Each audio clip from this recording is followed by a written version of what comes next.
तो देखिए, America, Israel और ईरान के बीच जिस तरह से युद्ध छिड़ा है, उससे बताया जा रहा है कि पूरी दुनिया में पावर सेंटर जो है वो शायद आने वाले सालों में बदल जाए और ये पावर सेंटर जो है वो शिफ्ट होकर अमेरिका से कहीं और चली जाए। आज बात इसी पर होगी। नमस्कार, मैं हूं नीलू। अमेरिका इजराइल के ईरान पर 28 फरवरी को किए गए हमले के बाद शुरू हुए संघर्ष का सीधा सीधा असर अब समुद्री यातायात पर पड़ता दिखाई दे रहा है। यानी हम हॉर्मूज की बात कर रहे हैं और बाकी जल मार्गों की बात कर रहे हैं। खाड़ी देशों से होने वाली एनर्जी सप्लाई में रुकावट ने दुनिया के एक बड़े हिस्से को, खास तौर पर एशिया में ऊर्जा संकट पैदा कर दिया है। हाहाकार इस वक्त मचा हुआ है। इसने रूस को अपने तेल के लिए नए खरीदार तलाशने का अवसर भी दे दिया है। यानी आप देखिए, आपदा में भी अवसर रूस के लिए है, क्योंकि एशिया में इस वक्त जबरदस्त संकट है। क्योंकि एशिया के ज्यादातर मुल्क, ज्यादातर देश इन्हीं खाड़ी देशों से तेल और गैस की सप्लाई करते हैं। इसलिए कहा जा रहा है कि अब सबकी निगाहें जो हैं वो रूस की तरफ है। एक्सपर्ट को लगता है कि ये रूस के लिए एशिया में प्रभाव मजबूत करने का एक बड़ा मौका बन सकता है। ये डोनाल्ड ट्रंप के लिए चिंता का सबब बन सकता है। साउथ चाइना मॉर्निंग पोस्ट की रिपोर्ट के मुताबिक साउथ ईस्ट एशिया के आसियान देशों की सरकारें हॉर्मुज स्ट्रेट संकट से हुए फ्यूल की कमी को पूरा करने के लिए रूसी तेल और गैस की ओर रुख कर रही है।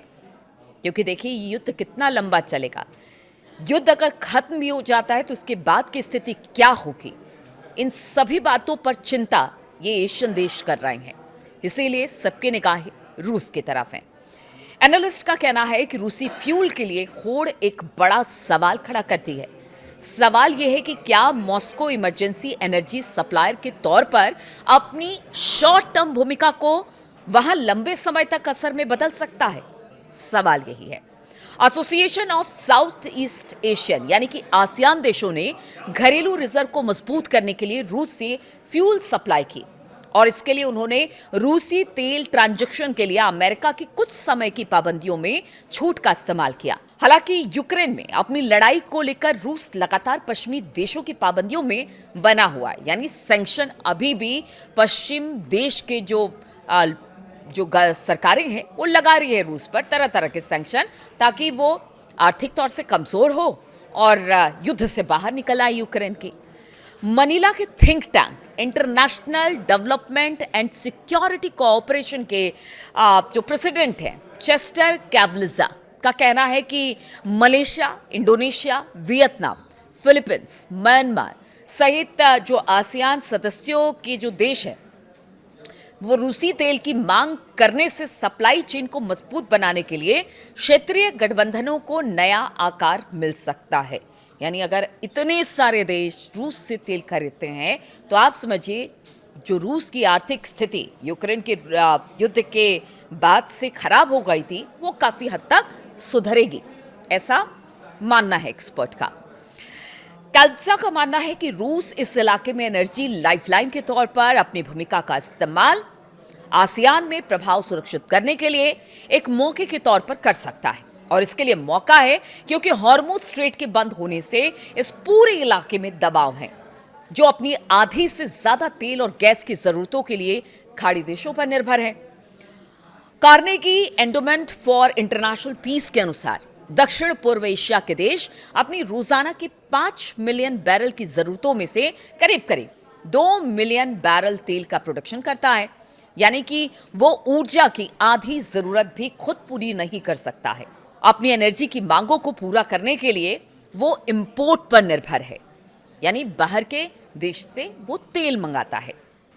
आसियान के नेता खाड़ी संकट के कारण हुई एनर्जी की कमी को दूर करने और डील करने के लिए मॉस्को का दौरा कर रहे हैं और ये लगातार हो रहा है, क्योंकि मैंने जैसे पहले ही कहा कि युद्ध कितना लंबा चलेगा, युद्ध के बाद की स्थिति क्या होगी, शांति हो भी जाती है तो यहाँ पर क्या स्थितियाँ बनेंगी, इन सब के मद्देनज़र जो आसियान देश के देश है वो कहीं ना कहीं रूस का दौरा कर रहा है।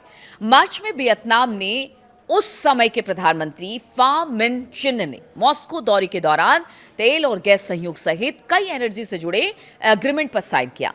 मलेशिया के प्रधानमंत्री की बात की जाए, अनवर इब्राहिम, तो उन्होंने रूस से अब तेल को लेकर बातचीत की है।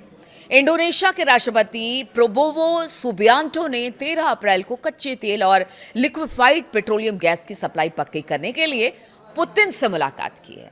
देखिए मैं क्यों बता रही हूँ, एक एक करके जितने राष्ट्राध्यक्ष हैं सब पुतिन से मिल रहे हैं। म्यांमार के जुंटा के नेतृत्व वाले प्रशासक के अधिकारी भी एनर्जी सहयोग एग्रीमेंट पर साइन करने के लिए हाल ही में मॉस्को पहुंचे थे। फिलीपींस भी रूसी तेल की खरीद पर ध्यान दे रहा है। यानी जितने आसियान के देश हैं वो सब रूस की तरफ देख रहे हैं। और अगर रूस के पास, क्योंकि देखिए जो एशिया की बड़ी कंट्रीज हैं, खासतौर पर चाइना या भारत या बाकी मुल्क, वहाँ पर दुनिया की आधी आबादी रहती है। ऐसे में अगर वहाँ के लोग, वहाँ का प्रशासन, वहाँ के गवर्नमेंट अगर रूस से तेल खरीदता है तो आप समझिए कि रूस को कितना फायदा पहुँचेगा। और रूस के लिए, क्योंकि तेल का खेल है सब कुछ, अब ट्रंप भी यही चाहते हैं कि तेल पर कब्जा करके वो पूरी दुनिया पर राज करे। और ऐसे में रूस को ये सबसे मुफीद वक्त लग रहा है अब जब एशियन कंट्री उनके साथ खड़ी है तेल खरीदने को लेकर। आसियान का तेल सप्लाई के लिए रूस के करीब जाना दुनिया का ध्यान खींच रहा है। एनालिस्ट चेतावनी दे रहे हैं कि हॉर्मुज स्ट्रेट पर लगातार ब्लॉकेड और जो खाड़ी क्षेत्र है वहां पर जो संघर्ष चल रहा है, गठबंधनों का रीअलाइनमेंट यानी कि पुनः निर्माण तेज हो सकता है, क्योंकि ये देश और भी ज्यादा मुश्किल में पड़ सकते हैं। कैल्ब्जा कहते हैं कि खाड़ी में मौजूद संघर्ष नया वर्ल्ड ऑर्डर बनाने का संकेत हो सकता है। अमेरिका हॉर्मुज स्ट्रेट में पैदा हुई अस्थिरता को हल करने में नाकाम रहता है तो फिर ग्लोबल सिक्योरिटी में जो खालीपन आएगा, इसके नतीजे में कई देश अमेरिकी डॉलर को नई ग्लोबल रिजर्व करेंसी से बदल सकते हैं। और इस बात की आशंका लगातार बनी हुई है कि डॉलर का होगा क्या लंबे अब आने वाले समय में डॉलर रिप्लेस हो जाएगा? इस तरह के सवाल भी उठ रहे हैं। खैर वो तो बात की बात है। कैल्ब्जा कहते हैं कि फॉसिल फ्यूल से आगे बढ़कर लंबे समय के एनर्जी ट्रांजिशन और वियतनाम और मलेशिया में न्यूक्लियर पावर प्लांट बनाने के लिए खुद को पार्टनर के तौर पर रणनीतिक रूप से तैयार कर रहा है। यह संकट के बीच इस इलाके की अलग अलग जियो इकोनॉमिक स्ट्रेटेजी को दिखाता है। तो इसीलिए कहते हैं कि ये तेल का खेल है, जो उस तेल के खेल को जीत गया वो आगे बढ़ गया। और इसीलिए कहते हैं वर्ल्ड जो पूरा जियो पॉलिटिक्स है वो चेंज हो रहा है, सिनारियो चेंज हो रहा है। अगर हॉर्मुज और ईरान पर अमेरिका का प्रभाव नहीं होगा और किसी तरह से यहाँ से अमेरिका को खाली हाथ लौटना पड़ता है तो इसका सीधा सीधा फायदा रूस को होगा। और रूस इस फायदे को भुनाना चाहता है, इसलिए अगर जो देश उसके पास तेल खरीदने आ रहे हैं वो उसके साथ खड़ा है। और साथ ही साथ रूस की ताकत को दुनिया जानती है, ट्रंप भी जानते हैं, इसलिए वो रूस को दरकिनार भी नहीं कर सकते हैं। इसीलिए कहा जा रहा है कि जिसने तेल पर कब्जा किया, जिसने ज़्यादा से ज़्यादा मुल्कों को अपने पक्ष में किया, वही होगा वर्ल्ड का किंग। बहुत बहुत शुक्रिया मेरे साथ इस वीडियो में शामिल होने के लिए आप सभी का।